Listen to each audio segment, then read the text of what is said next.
Гурбангулы Бердымухамедов в ходе пленарного заседания форума «Россия. Исламский мир. Казань-форум» призвал исламские страны образовать единый энергетический, транспортный и технологический пояс Евразии, связывающий континент от Азиатско-Тихоокеанского региона до государств Ближнего Востока и Европы.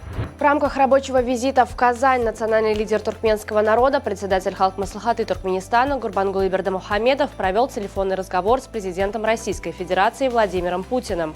Собеседники отметили динамичное развитие туркмено-российских отношений, основанных на принципах дружбы, доверия и взаимопонимания в различных областях, включая политико-дипломатическую сферу и сотрудничество в рамках региональных и международных организаций. Председатель Халк-Маслихаты Туркменистана в ходе визита в Казань провел встречу с главой Татарстана Рустамом Миннихановым.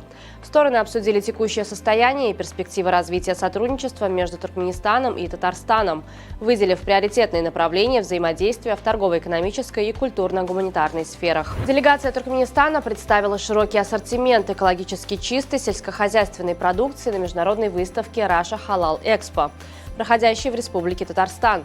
Национальный павильон страны стал одним из центров внимания посетителей мероприятия. Представители туркменской делегации организовали дегустацию сельскохозяйственной продукции для гостей выставки.